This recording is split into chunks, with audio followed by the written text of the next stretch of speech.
감사합니다. 2024년 마지막 날 또 새벽 예배 오신 여러분 주님의 이름으로 환영하고 축복합니다.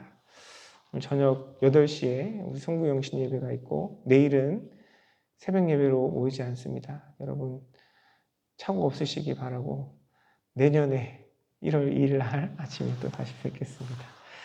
우리 함께 나눌 말씀 요한복음 16장 5절에서 11절까지 말씀 우리 한 목소리로 함께 봉독하겠습니다.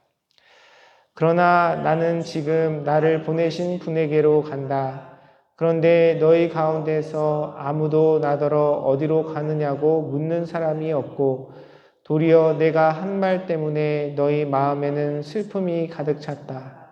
그러나 내가 너희에게 진실을 말하는데 내가 떠나가는 것이 너희에게 유익하다. 내가 떠나가지 않으면 보혜사가 너희에게 오시지 않을 것이다. 그러나 내가 가면 보혜사를 너희에게 보내주겠다. 그가 오시면 죄와 의와 심판에 대하여 세상의 잘못을 깨우치실 것이다. 죄에 대하여 깨우친다고 함은 세상 사람들이 나를 믿지 않기 때문이요. 의에 대하여 깨우친다고 함은 내가 아버지께로 가고 너희가 나를 더 이상 못 볼 것이기 때문이요. 심판에 대하여 깨우친다고 함은 이 세상의 통치자가 심판을 받았기 때문이다. 아멘. 오늘 말씀은 예수님께서 떠나가실 그 제자들에게 계속해서 당부하는 그 내용의 말씀 중에 한 부분입니다. 성령님에 대한 언급을 예수님께서 하고 계세요. 참 예수님은 사랑이 많으신 것 같아요. 우리가 계속 지금 살펴보고 있지만 요한복음 14장에서부터 예수님께서 계속 그 십자가 지시기를 앞두시고 제자들에 대한 당부의 말씀, 또 권면의 말씀, 위로의 말씀을 주고 계시거든요. 그런데 예수님 보시기에 제자들이 굉장히 못 믿었던 것 같아요. 그들이 경험할 두려움, 그들이 예수님께서 계시지 않을 상황 가운데 경험하게 될 당혹감, 그러한 것들 때문에 예수님께서 그들에게 자꾸 반복해서 위로도 해주시고 또 그들과 함께 하실 성령님에 대해서 언급하고 계십니다.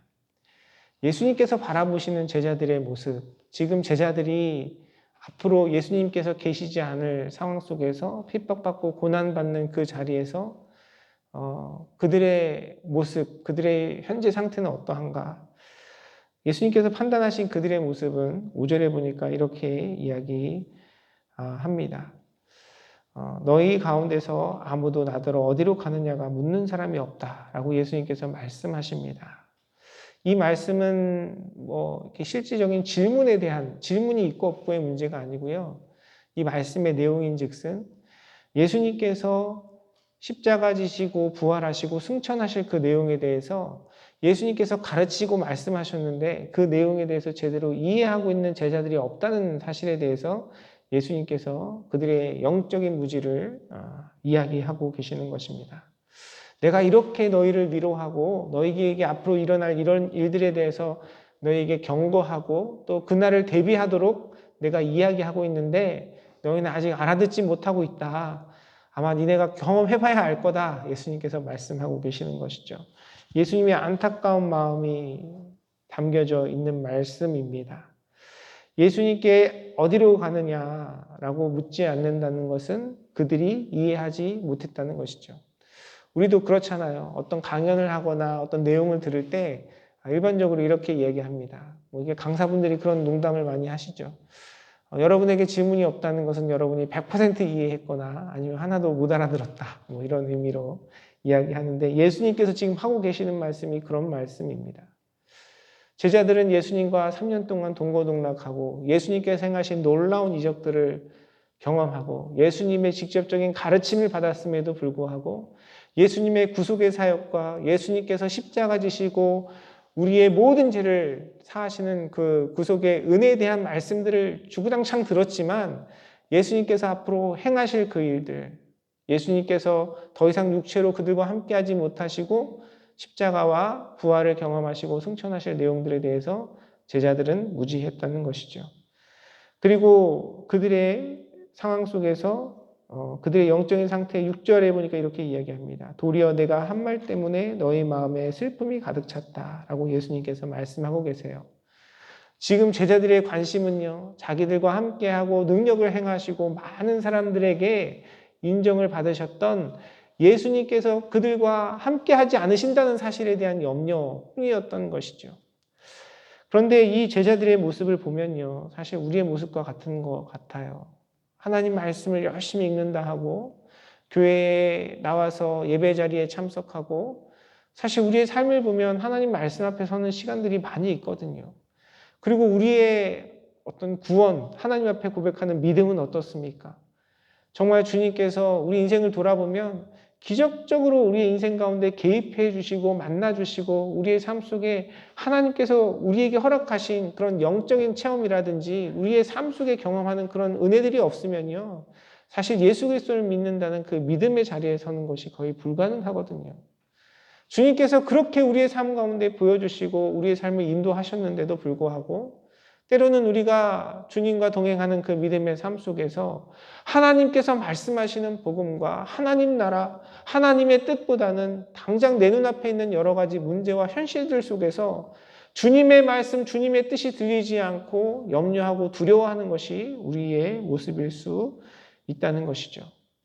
사랑하는 성도 여러분, 예수님께서 말씀하신 이 제자들에 대한 평가, 그들에 대한 예수님의 분별을 바라보면서 이 시간 저와 여러분의 모습을 돌아보기를 원합니다.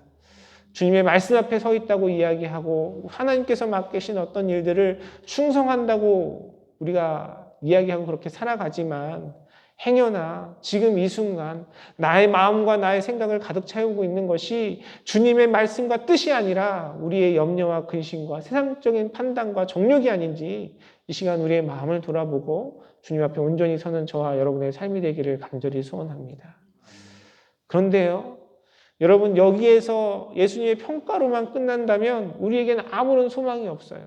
사실 우리 그렇잖아요. 매일같이 넘어지고 매일같이 우리 스스로에게 속고 우리를 유혹하는 사탄 가운데 우리가 무엇이 본질인지 깨닫지 못하고 넘어지기 쉬운 것이 우리의 모습입니다. 그런데 예수님께서는 그런 제자들의 연약한 모습 가운데 그들을 그냥 두지 않으시고 그들에게 다가오셔서 그들을 도우실 보혜사 성령님에 대해서 말씀하고 계세요. 7절 말씀해 보니까 예수님께서 이렇게 말씀하십니다. 그러나 내가 너희에게 진실을 말하는데 내가 떠나가는 것이 너희에게 유익이다. 내가 떠나가지 아니하면 보혜사가 너희에게 오시지 않을 것이다. 그러나 내가 가면 보혜사를 너희에게 보내주겠다라고 말씀하고 계십니다. 인간의 몸을 입고 이 땅에 오신 예수님은 하나님의 아들이시고 또 하나님 그분이시고 사망의 권세를 이기시고 놀라운 일을 행하시는 분이셨지만 예수님은 인간의 몸으로 이 땅에 오셨기 때문에 우리 인간의 연약함, 인간의 한계, 그러한 것들을 경험하셔야만 했어요. 예수님께서 많은 지역들을 다니시면서 복음을 전하셨지만 무소부재하신 모든 것에 편재하신 하나님의 능력과 역사하심을 예수님의 육체를 가지고는 나타내실 수 없었습니다. 그런데 예수님께서 주님께로 간 이후에 보내실 그 성령은 어떠십니까? 모든 믿는 자들의 심령 가운데 함께 하시고 그 가운데 역사하시는 하나님이시죠. 전 세계 어느 곳이나 믿는 자들의 심령 가운데 그 성령님을 함께 하셔서 그들의 삶 가운데 역사하시고 능력을 행하시는 분이십니다. 그래서 예수님은 아마 예수님께서 떠나가는 것이 더 우리에게 제자들에게 좋겠다라고 말씀하신 것입니다. 그것이 유익이 될 거라고 말씀하셨어요. 흩어져 있고 사방에 멀리 퍼져 있는 제자들의 삶이 어떤 곳이건 주님께서 성령님께서 그 가운데 함께 하시고 그 가운데 능력을 나타내시고 그들을 도우시기 때문에 그리스도의 영이신 성령님께서 모든 곳에서 모든 사람들의 마음과 심령 가운데 함께 하시기 때문에 예수님의 제자들에게는 유익이 될 수 있었던 것이죠. 그리고 그 성령님께서 그러한 우리의 무지함과 우리의 불안과 근심 가운데 역사하시고 유익이 되시는데 어떻게 유익이 되시는지에 대해서 오늘 말씀은 또한 우리에게 이야기합니다.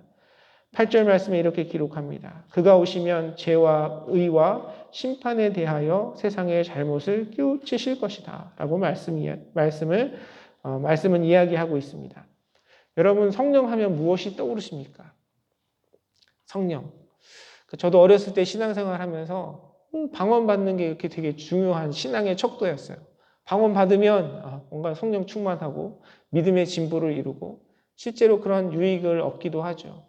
그리고 많은 어떤 큰 규모의 집회, 제가 어렸을 때만 해도요, 요즘엔 별로 그런 거 없는 것 같은데 치유라든지 예언에 대한 어떤 집회들이 많이 있었고요. 특별히 어떤 기도원 같은 데 가면 그러한 어떤 주제를 가지고 집회들이 많이 이루어졌습니다. 그래서 그런 영향 탓인지 성령하면 어떤 초자연적인 현상이나 어떤 우리의 이성으로 생각할 수 없는 그런 놀라운 능력에 대한 관심을 가지게 됩니다. 그것이 성령의 역사라고 생각하기 쉬워요. 그런데 오늘 본문 말씀은 예수님께서는 성령에 대해서 무엇을 말씀하십니까? 죄와 의와 심판에 대한 이야기를 하시고요. 세상의 잘못을 깨우치실 것이다 라고 이야기합니다. 예수님께서 말씀하시는 죄는 무엇입니까? 9절에 이렇게 기록해요. 죄에 대하여 깨우친다고 함은 세상 사람들이 나를 믿지 않기 때문이요 라고 이야기합니다. 성경이 이야기하는 죄는 무엇입니까? 우리가 생각하는 도덕적인, 윤리적인 그런 죄가 아니에요. 모든 사람이 죄를 범하여 하나님의 영광에 이르지 못하였기 때문에 우리는 모두 하나님의 저주와 심판 앞에 놓이게 되었는데, 그러하기에 우리에게 있어서 죄냐 아니냐의 기준이 되는 것은 그러한 우리의 존재를 인식하고 내가 죄인됨을 주님 앞에 고백하고 나의 구세주이신 예수 그리스도를 믿느냐 믿지 않느냐가 우리의 죄의 기준이 되는 것이죠. 그리고 또 의에 대해서 가르치신다고 말씀하십니다. 9절에 보니까 이렇게 기록해요.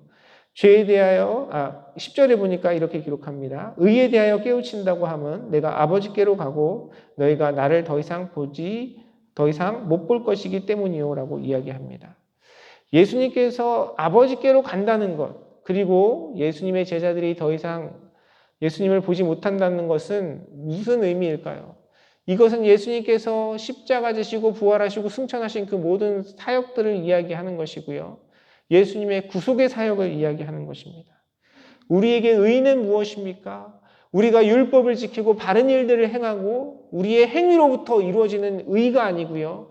우리를 위해 십자가 지시고 부활하셔서 승천하시고 하나님 나라를 이루실 예수 그리스도께서 우리의 의가 되신다는 사실에 대해서 예수님께서 다시 한번 말씀하고 계시는 것입니다.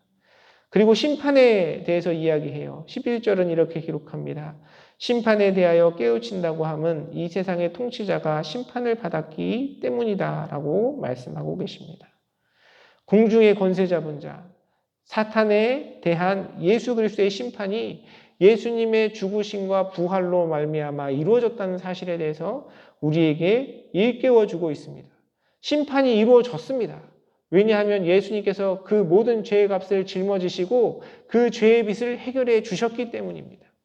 우리가 성경에서 이야기하고 있는 구속이 당시의 경제 용어였다는 것은 여러분 많이 들으셨을 거라 생각이 듭니다.